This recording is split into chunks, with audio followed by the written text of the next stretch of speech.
할렐루야. 네. 마스크를 쓰셔도 됩니다. 네. 그거 안 쓰셔도 되고요. 근데 쓰시는 게 좋다 생각하면 쓰셔도 됩니다. 누가 그러더라고요. 마스크를 쓰면서 예배 드리는 것이 생소한데 하나 좋은 점이 있다고. 다 쓰시니까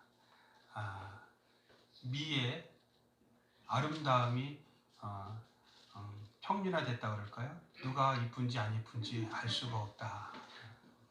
그렇다고 한 번 웃었습니다. 코로나 때문에 지금 난립니다.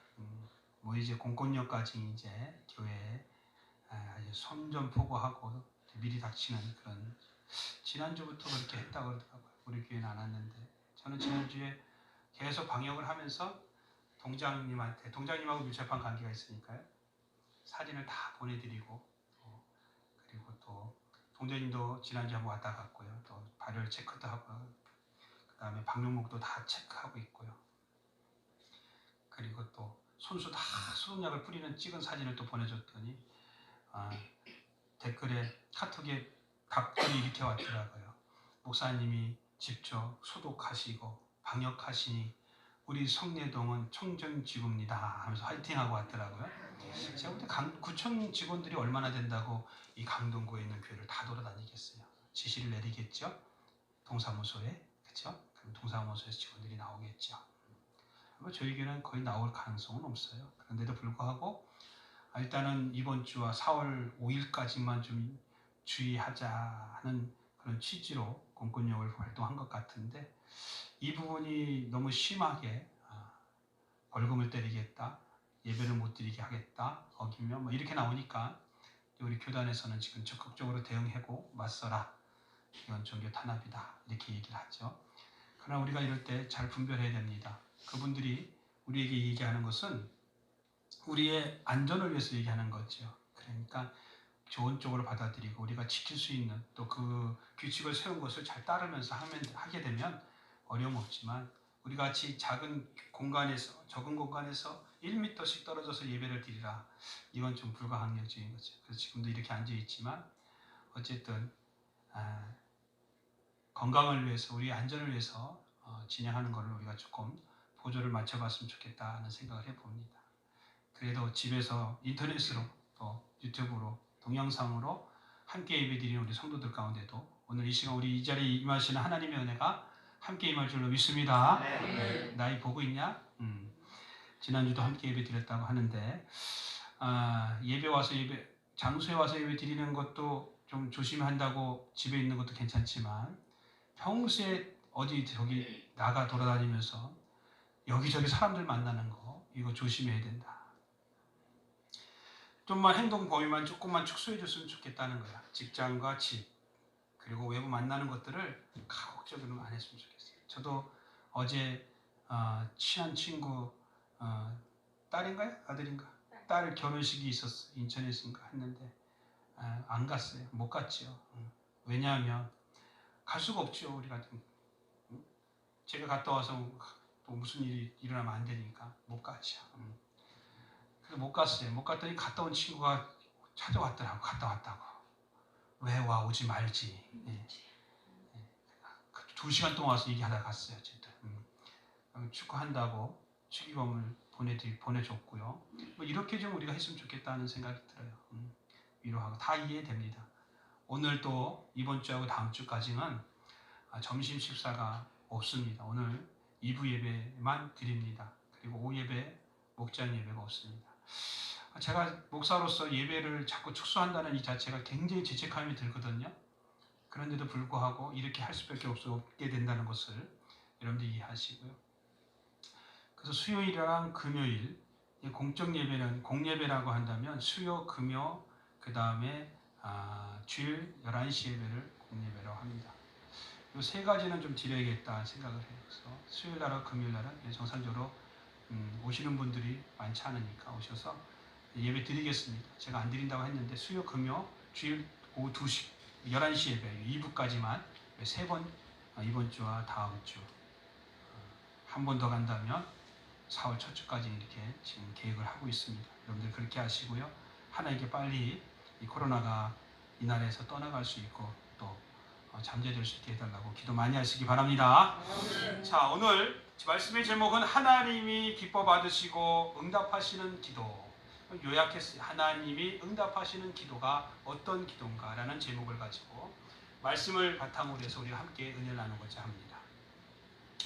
일반적으로 어떤 분야에서 여러 분야가 있지만 자신이 속해 있는 한 분야에서 경지에 도달하는 사람, 가장 높은 경지에 도달하는 사람들을 일컬어 고수라고 합니다. 고수.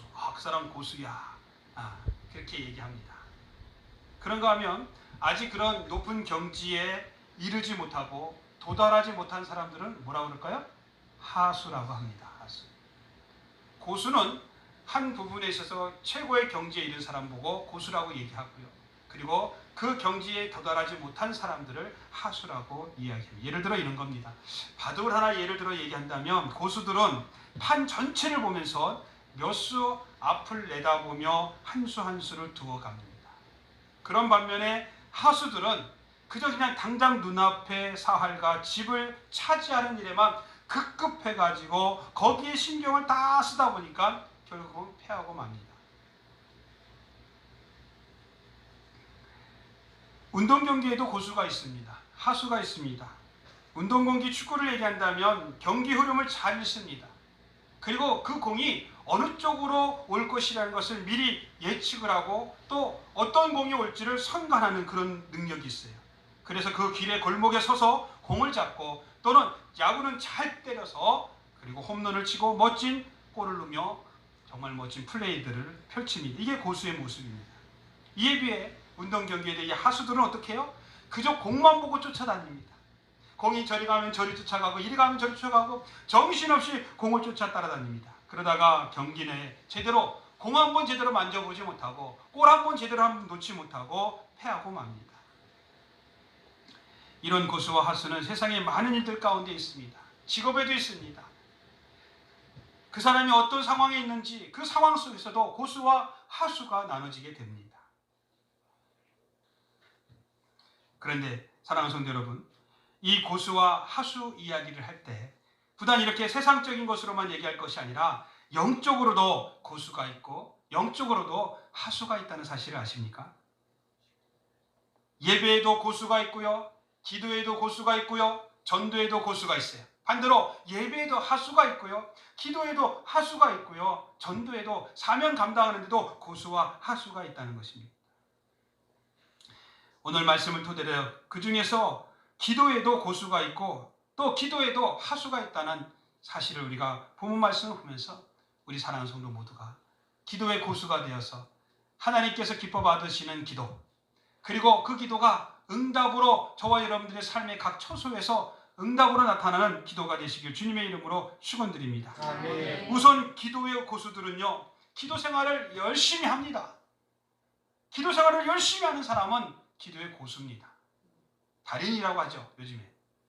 기도의 달인들은 기도 생활을 철두철미하게 합니다. 그러면서도요, 기도 생활을 할 때 기도하는 것이 너무너무 즐겁고 너무너무 감사합니다. 이게 기도의 달인들이에요. 고수들이 하는 일이에요. 그리고 기도가 무엇인지, 또 기도가 어떻게 해드려야 되는지, 또 기도를 어떻게 하나님 앞에 내려놔야 되는지를 너무너무 잘 알아요. 그래서 기도의 달인들은 기도를 열심히 하고 기뻐하며 어떤 기도를 드리고 무엇을 구해야 되는지 어떻게 해야 되는지를 너무 잘 알아서 기도할 때마다 하나님께서 너무 기뻐하시고요, 그 기도를 응답하시는 줄로 믿으시기 바랍니다. 이에 비해 기도의 하수들, 기도를 잘 못하는 사람들은 기도하기가 너무너무 힘듭니다. 기도를 한번 하려면 굉장히 힘듭니다. 기도의 자리에 나오는 것부터 너무너무 힘들어서 기도하자 그러면 기도 모임에 가지 않습니다. 그리고 막상 나와서 어찌해서 나와서 기도하려고 하면은 도대체 막상 내가 무엇을 해야 할지, 무엇을 구해야 될지, 어떻게 드려야 할지를 전혀 알지도 못합니다. 그래서 기도를 못합니다. 그래서인지 그 기도는 하나님께 상달되지 않습니다. 상달되지 않는 그 기도가 어떻게 우리 가운데 응답으로 나타날 수가 있겠습니까? 그러므로 사랑하는 성도 여러분, 저와 여러분들이 하나님 앞에 기도의 자리에 날마다 쓰시기 바랍니다. 아멘. 기도할 때 즐거워하시기 바랍니다. 아멘. 감사하시기 바랍니다. 아멘. 그리고 무엇을 구하고 무엇을 찾고 무엇을 드려야 될지를 깨닫고 기도하시기 바랍니다. 아멘.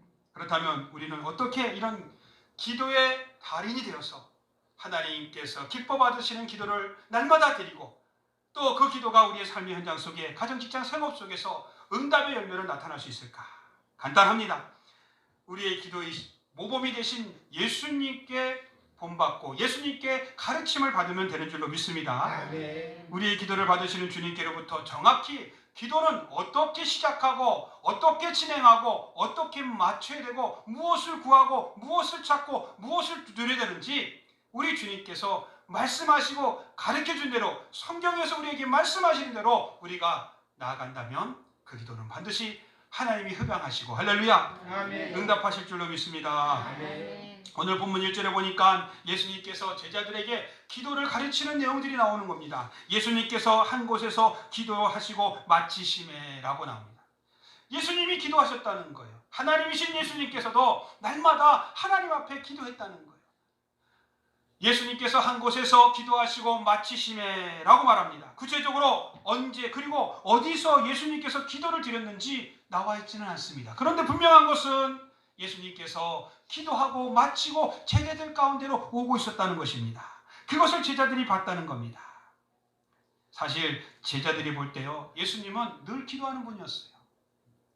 자신들이 피곤해서 잠을 자다가도요, 무슨 소리가 들리는가 하고 눈을 떠보면 예수님께서 기도하는 모습이었어요. 그 바쁜 와중에서도 그 많은 사람들이 옹이하고 수많은 인파들이 몰려오는 그 상황 속에서도 예수님은 따로 한적한 곳에 가서 혼자 기도하는 모습을 제자들에게 자주자주 보여주셨고 성경에서 우리에게 자주자주 말씀하고 있습니다. 제자들이나 우리가 볼 때 예수님의 이 기도의 자세는 도저히 우리가 따라갈 수 없을 정도로 예수님은 기도에 대해서 열정을 가지셨고요. 헌신의 삶을 사신 분이다 라고 말할 수가 있습니다. 평상시에 습관처럼 기도하시고 아주 중요한 일을 앞두고는 밤새도록 철야기도 하시고 그리고 십자가 앞에 서는 그 전날 밤에도 생명을 걸고 하나님 앞에 땀방울이 핏방울이 되도록 기도하신 분이 우리 주님이십니다. 그래서 제자들의 눈에는 예수님은 기도의 달인이다.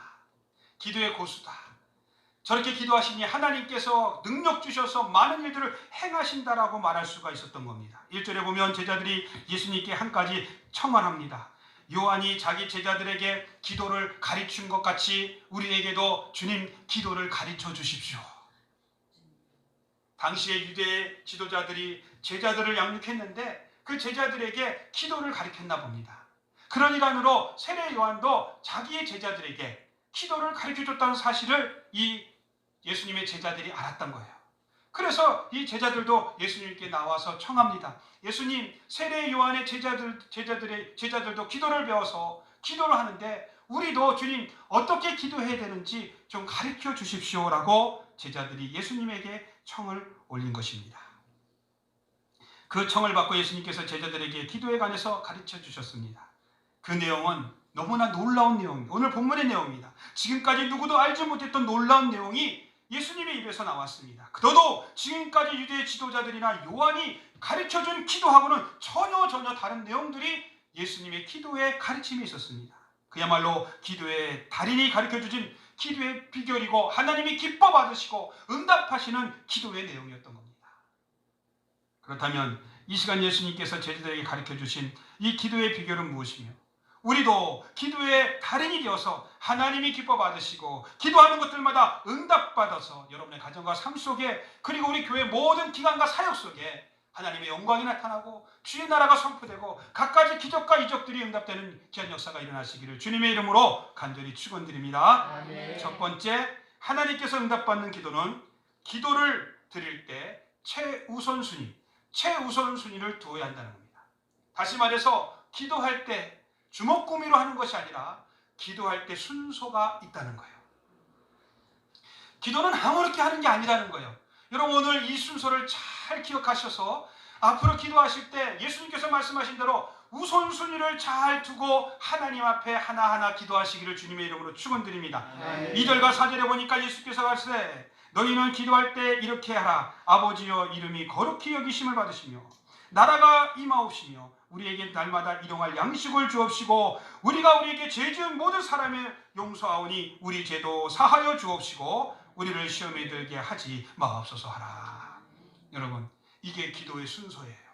하나님이 기쁘시게 받으시는 기도의 순서라는 거예요. 절차라는 거예요. 이 절차를 잘 지켜서 기도해야 된다는 거예요. 여러분, 오늘 본문의 말씀은요, 마태복음에 나오는 소위 주기도문을 얘기하는 겁니다.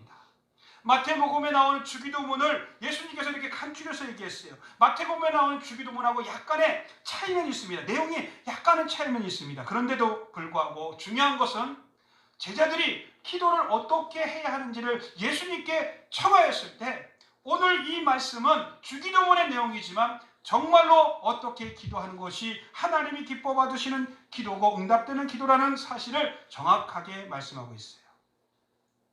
그 기도의 비결은 바로 기도의 우선순위입니다. 기도할 때 먼저 기도할 것과 기도할 때 나중에 기도할 것을 구분해서 하나님께 기도해야 한다는 겁니다. 하나님께 무릎을 꿇고 자리에 앉아서 기도할 때 내가 지금 먼저 뭘 기도해야 되고 그리고 나서 나중에 무엇을 기도해야 될지를 잘 우선순위를 두어야 한다는 겁니다.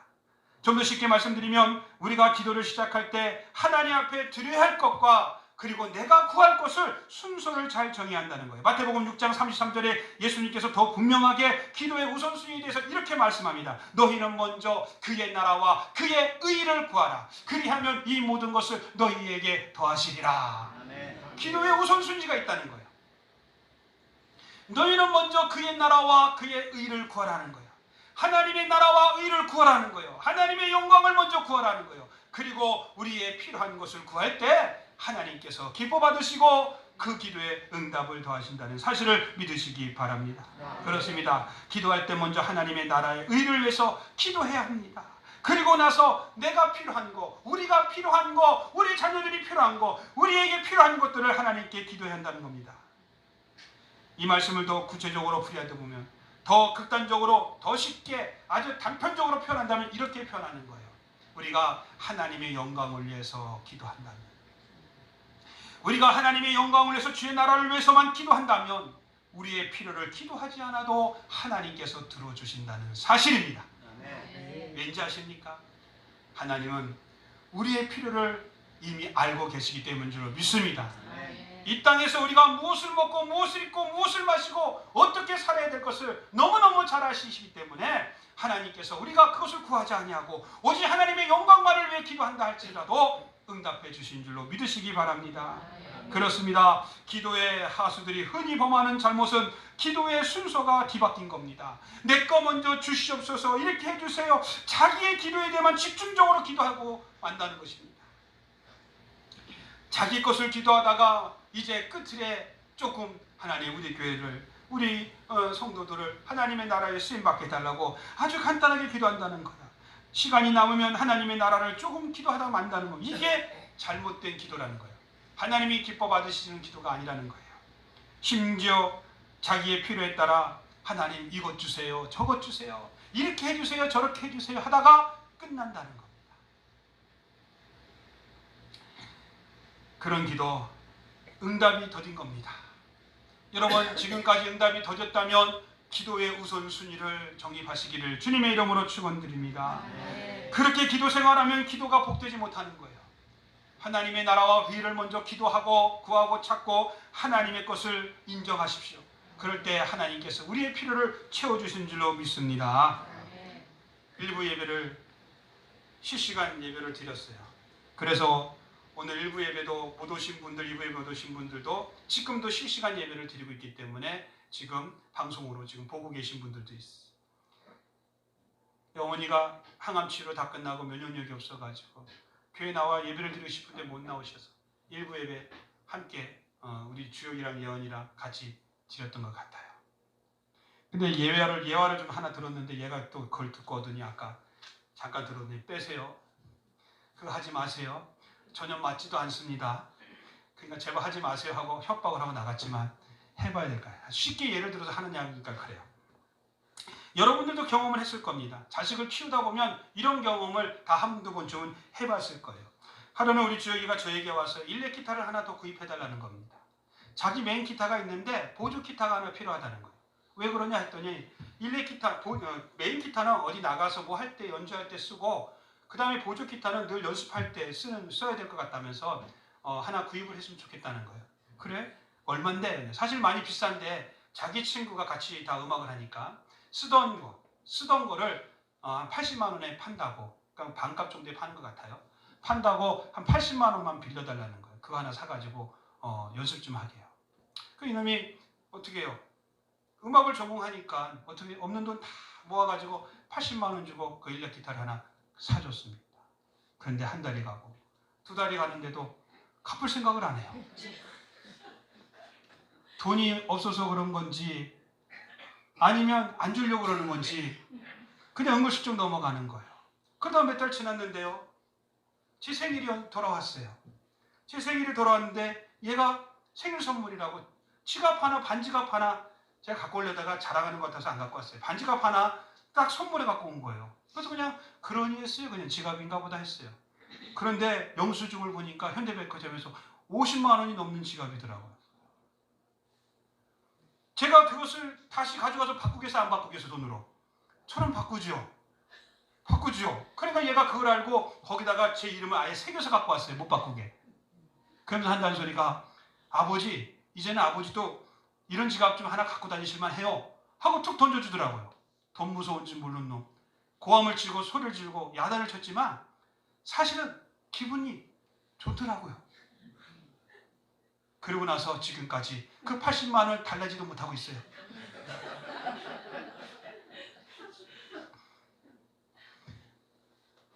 부모 마음을 기쁘게 했어요.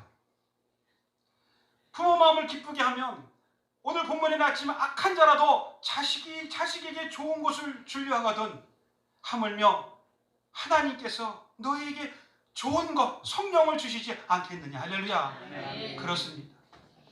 저와 여러분들이 부모님을 대할 때 우리가 부모님에 대해서 존경하고 높임을 할 때 부모가 능력자라면 무엇을 악고하겠습니까?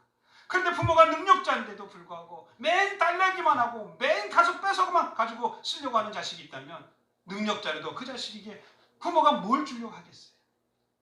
그러나 자기 생활도 힘들고 어려움에도 불구하고 부모를 공양하면서 부모를 극진히 대하면 부모가 먹던 것도 꺼내서 치지 않겠습니까? 우리가 하나님 앞에 기도할 때 이런 우선순위의 기도를 두고 하나님 앞에 나가야 될 줄로 믿습니다. 부모와 자녀의 관계가 이렇고 사람과의 관계가 이렇게 좋은 관계로 우선순위가 잘 정립되면 아무리 힘든 일이라도 그 일이 잘 풀려나갈 수 있습니다. 그런데 우선순위가 잘 지켜지지 못하면 쉬운 문제가 더 어려워질 수가 있다는 사실입니다. 기도도 마찬가지입니다. 우선순위를 잘 지켜야 됩니다. 하나님의 나라를 위한 기도를 먼저 그리고 나서 내가 구할 것을 하나님 앞에 간구해야 될 줄로 믿습니다. 그리할 때 반드시 하나님께서 기뻐 받으시고 우리의 기도에 응답하셔서 여러분의 가정과 삶 속에 그리고 우리 교회의 사역 모든 하나님의 일 가운데 영광과 응답이 넘쳐나게 되시기를 예수님의 이름으로 축원드립니다. 아멘. 두 번째는 하나님께서 받고 응답하시는 기도는 간절하게 드리는 기도라는 겁니다. 우리 고백합시다. 하나님께 간절하게 기도하자. 여러분 하나님 앞에 기도할 때 미사오를 써가면서 유창히 하려고 할 필요 없어요. 하나님 앞에 기도할 때는요 솔직하게 간절하게 기도하시기 바랍니다. 오늘 본문 5절 8절에 보니까 예수님께서 한 가지 비유를 말씀드렸어요. 어떤 사람에게 한 친구가 있는데 한밤중에 찾아와서 노크를 하고 문을 열어줬더니 자고 있는데 떡 3덩어리만 빌려달라는 거예요. 아니 그 야심한 밤에 와가지고 지금 식구들이 다 자식들하고 자고 모두를 끝내는데 와가지고 사람 깨워놓고 한다는 소리가 떡 3덩어리만 달라는 거예요. 왜 그러냐 했더니 내 벗들이 갑자기 이 늦은 시간에 여행을 갔다가 찾아왔는데 우리 집에 먹을 것이 하나도 없다는 거예요. 그래서 자네 집에 먹을 것이 있는 것을 알고 이 야심한 시간에 내가 그 친구들을 대접하고자 자네 집에 왔으니 떡 3덩어리만 달라는 거예요. 여러분 같으면 어떻게 하겠어요? 화가 나지요. 그래서 이 사람은 안 줄 수도 있어요. 그리고 뭐라고 호되게 소리를 치면서 문을 닫아버릴 수도 있어요. 그런데 이 사람이 떡 3덩어리를 그 친구에게 줬습니다. 왜 그러면 이 친구가 그 떡 3덩어리를 그 친구에게 줬냐는 거예요. 예수님은 뭐라고 말씀하시냐면 그 늦은 시간에 그 친구에게 찾아와서 이 친구가 간절하게 청했기 때문에 벗을 떠나서 주게 된 것이라고 말씀을 합니다. 여러분, 이런 겁니다. 기도는. 하나님 앞에 우리가 간절히 기도하십시오. 자꾸 우리는 하나님 앞에서 내가 좀 뭘 어떻게 할 수 있자? 할 수 없을 텐데 내가 이런 기도를 해도 될까? 자꾸 이런 체면을 차리는데 그러지 마십시오. 하나님 앞에 밤이든 낮이든 어떤 입장 처지에 있든지 간에 간절히 기도하시기를 바랍니다. 아멘. 예수님께서는 이 사람이 친구의 청을 들어준 것은 그 친구의 간절함 때문이라고 말했어요. 간절함, 기도할 때 이 간절함이 우리에게 필요한 줄로 믿습니다. 그러면 어떤 것이 간절함인가를 우리가 알아야 돼요. 어떻게 기도하는 것이 성경에서도 찾아봐야 됩니다. 여러분, 간절히 기도해서 응답받은 분들이 성경에는 많이 나와요. 우리가 잘 알고 있는 한나, 그 한나가 사무엘을 얻기 위해서 얼마나 간절히 기도했습니까?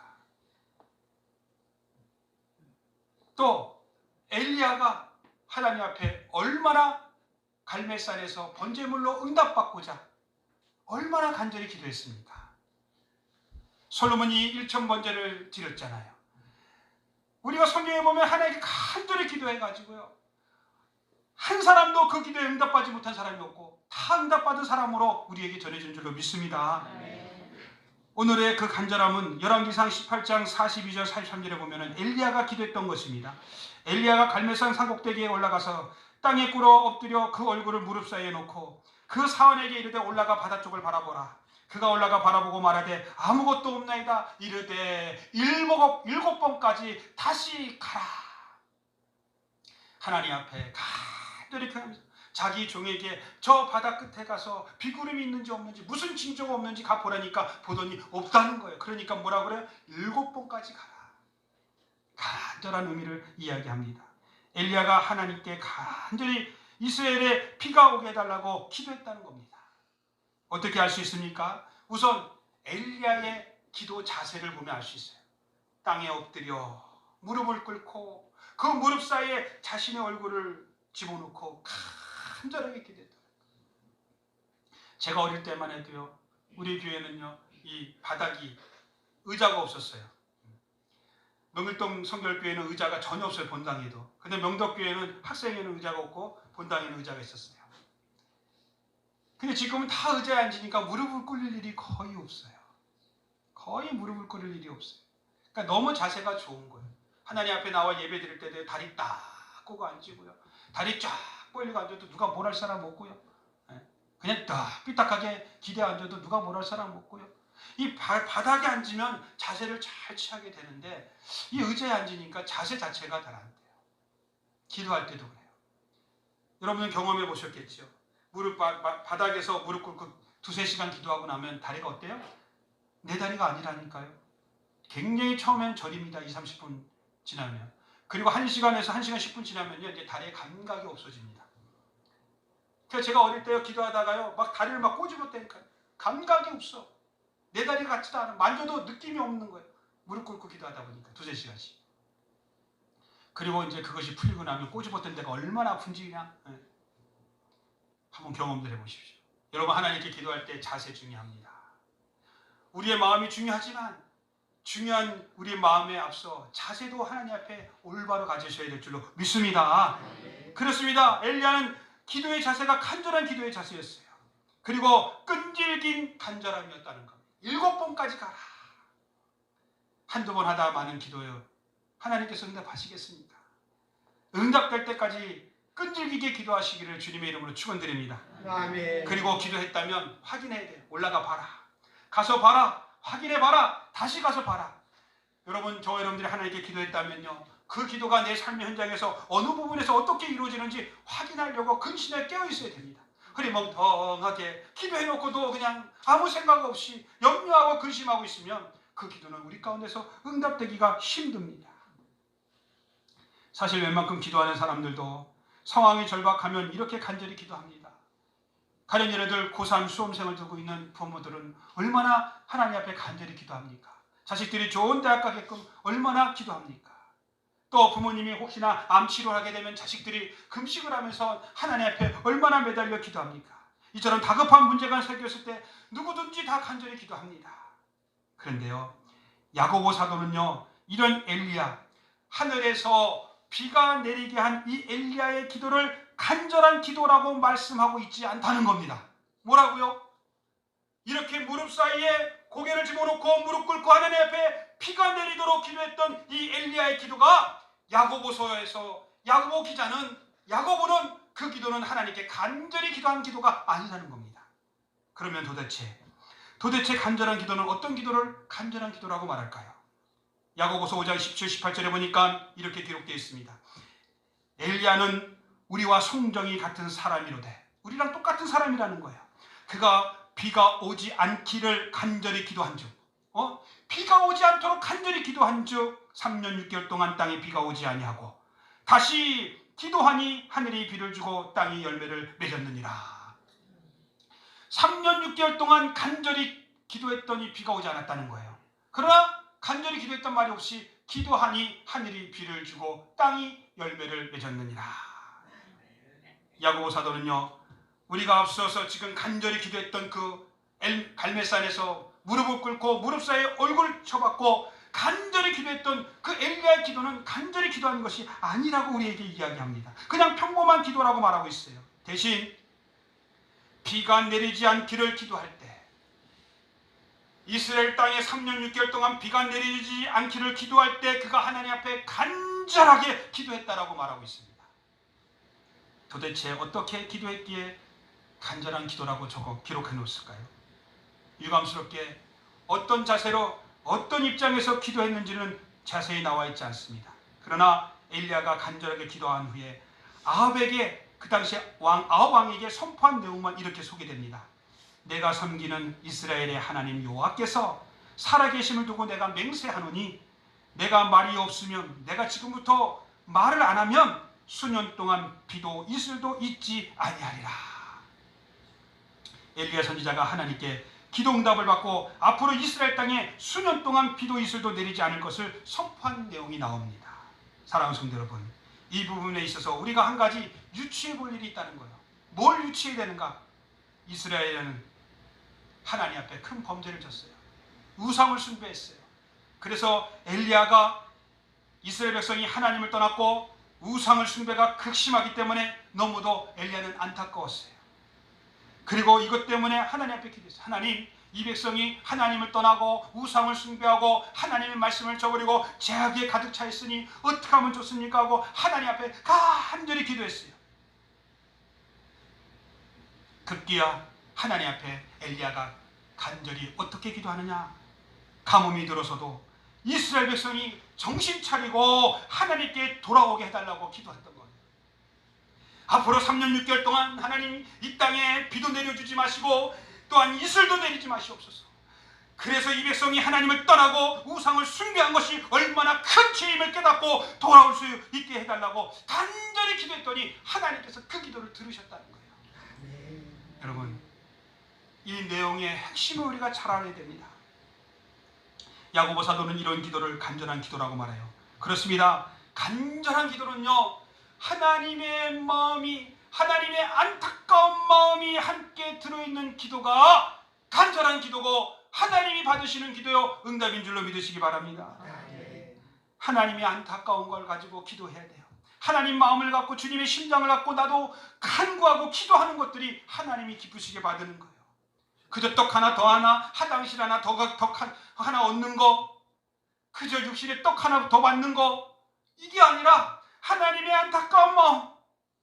여러분, 이 코로나19가 빨리 이 땅에서, 이 전 세계에서 빨리 하나님 퇴치되기를 원합니다. 이렇게 기도할 게 아니라 우리의 추악한 죄를 용서해달라고 기도해야 되는 거예요. 나의 추악한 죄를 용서해달라고 하나님 앞에 기도해야 되는 거예요. 회개가 동반되지 않는 이 코로나19의 치료는 있을 수가 없다는 거예요.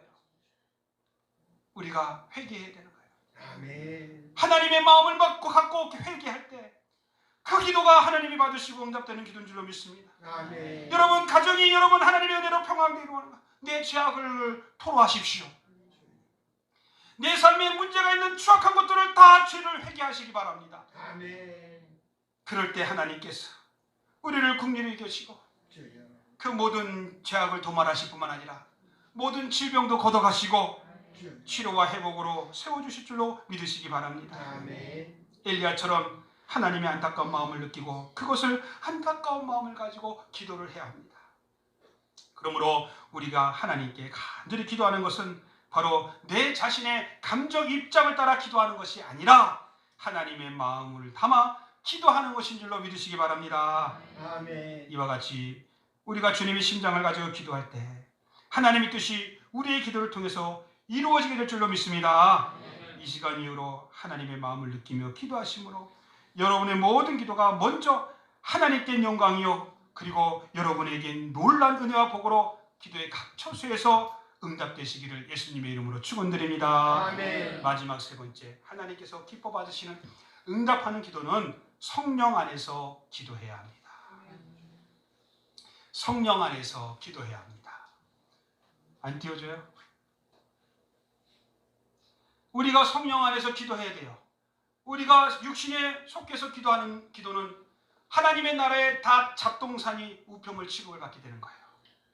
그러나 성령 안에서 기도할 때 그 기도는 하나님이 기뻐 받으시고 응답되는 줄로 믿습니다. 아멘. 성령 안에서 기도는 어떤 내용입니까? 오늘 본문 9절 이하에 보니까 구하라 그러면 너에게 주실 것이요 찾으라 그러면 찾을 것이요 문을 두드리라 그리하면 너희에게 열릴 것이니 아멘. 구하는 이마다 받을 것이요 찾는 이는 찾아낼 것이요 두드리는 이에게는 열릴 것이니라. 아멘. 한마디로 말하면 믿고 기도하라는 거예요. 믿고 구하라는 거예요. 아멘. 성령 안에서 믿고 하나님 앞에 구하고 찾고 두드리라는 거예요. 오늘날 거의 응답을 받지 못하는 기도들이 어째서 응답되지 못하냐면 믿지 않는다는 거예요. 기도를 그렇게 실컷 해놓고도 믿지 않는다는 거예요. 들어주시면 땡큐 아니면 말고, 그리고 믿음이 없이 확신 없이 기도하면서도 응답이 안 되면 하나님이 나의 기도를 들으시지 않는다는 거예요. 하나님이 나를 돌아보시지 않는다는 거예요. 하나님은 나를 도와주시지 않는다는 거예요. 여러분, 하나님께 문제가 있는 것이 아니라 기도하는 자세, 기도하는 믿음의 문제, 저와 여러분 안에 있는 문제가 더 크다는 사실을 믿으시기 바랍니다. 하나님은 우리에게 말씀하셨습니다. 내 구원의 능력의 팔이 짧아서도 아니요 내 능력이 모자라서도 아니요 너와 나 사이에 죄가 걸어막아서 그러하니라. 아멘. 여러분, 우리가 불신앙을 가지고 하나님께 기도해서 무슨 응답을 받기를 원합니까? 확실한 믿음을 가지고 하나님께 구하고 찾고 두드리며 응답 받으시기를 주님의 이름으로 축원드립니다. 아멘. 기도하면서 하나님께서 나와 함께 하심을 확신하지 못하면 그 기도는 허공을 치는 기도요, 그리고 우리 응답하시는 하나님이시라는 사실을 믿지 못하면 그 기도는 아무리 많이 한다 할지라도 우리 가운데서 응답으로 나타날 수가 없다는 겁니다. 그래서 예수님께서 강력하게 말씀하는 겁니다. 구하라. 믿음을 갖고 구하라. 너희에게 반드시 줄 것이다. 찾으라 그러면 찾아낼 것이다. 문을 두드리라 그러면 너희에게 열릴 것이니 구하는 이마다 받을 것이고 찾는 이가 찾아낼 것이고 두드리는 이에게 열릴 것이니라. 믿고 기도하시기 바랍니다. 믿음은 성령 안에서 얻어지는 거예요. 여러분, 성령 하나님이 저와 여러분들을 주관하시도록 마음의 문을 활짝 열고 그 성령님을 모시기를 주님의 이름으로 축원드립니다. 아멘. 우리 안에 성령님이 계시다는 걸 어떻게 알 수 있습니까? 이렇게 예배를 사모하고 주님 전에 나오는 거, 그리고 말씀이 떨어질 때 아멘으로 화답하는 거, 내가 무엇을 생각하고 말하고 행동하기 전에 하나님의 영광을 생각하는 거, 이게 다 성령께서 우리 안에서 역사하시는 거예요. 그런 마음과 그런 생각과 그런 생활을 하고 있다면 성령이 내 안에 계시고 내 삶을 주관하고 있다고 사실을 믿으시기 바랍니다. 아멘. 그렇다면 구하시기 바랍니다. 찾으시기 바랍니다. 두드리시기 바랍니다. 아멘. 반드시 역사가 일어날 줄로 믿습니다. 아멘. 그렇습니다. 육신의 아버지가 아무리 약할지라도 자식이 구하는 것을, 좋은 것을 주게 된다고 말씀했습니다. 하나님께서도 기도하는 사람들에게 좋은 것을 주시되 가장 보증되고 확증되는 성령을 허락하시는 줄로 믿습니다. 아멘. 우리 가운데 오신 성령께서 우리와 함께 계심으로 기도할 때 우리는 혼자가 아니라는 거예요. 이제 저와 여러분들은 혼자가 아니라는 거예요. 성령이 우리 안에서 나와 함께 하시는 거예요.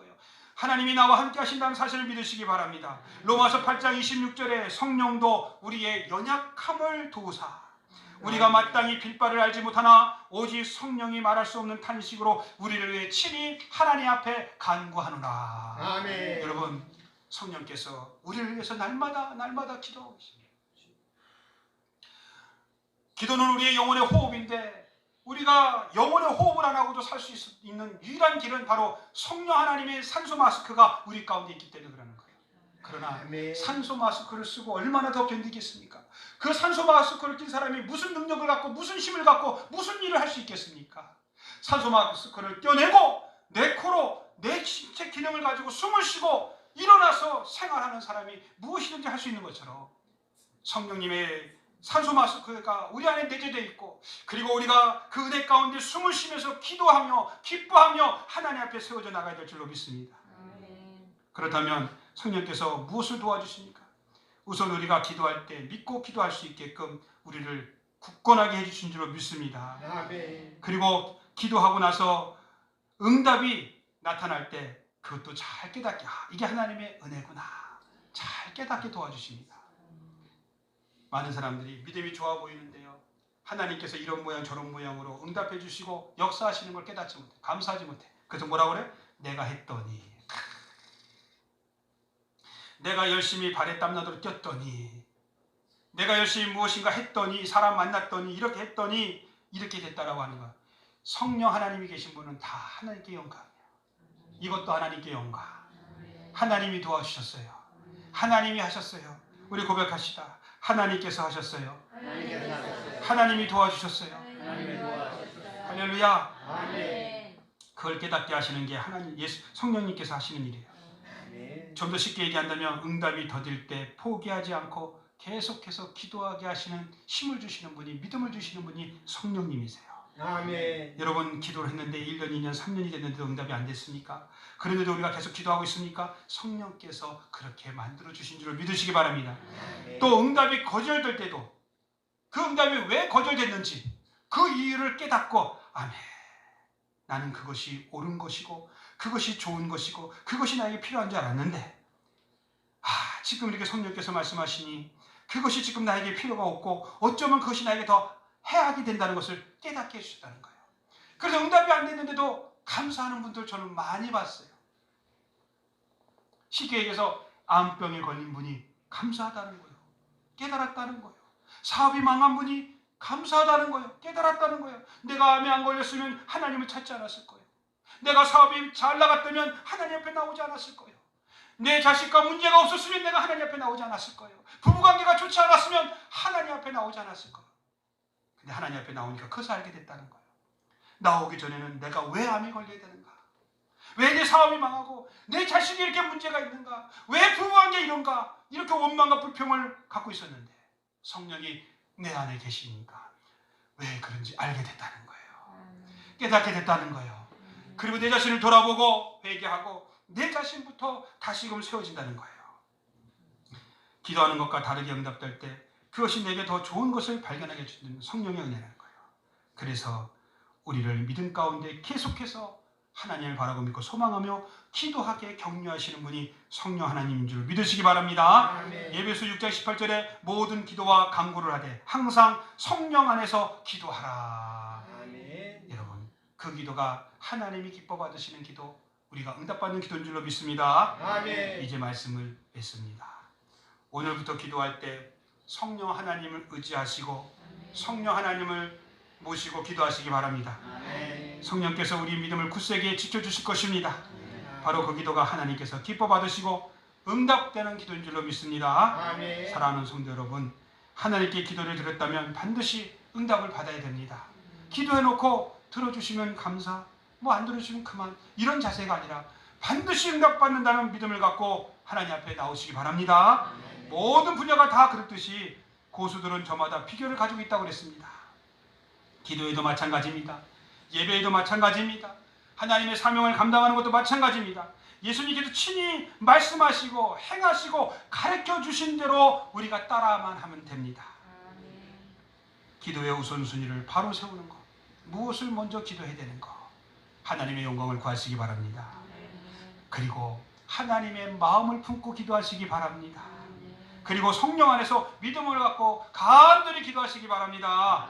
그럴 때 하나님께서 폭포수 같은 은혜와 응답으로 저와 여러분들의 기도에 역사가 일어나시도록 역사하실 줄로 믿으시기 바랍니다.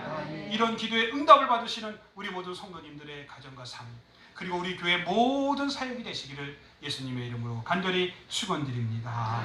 축원드립니다.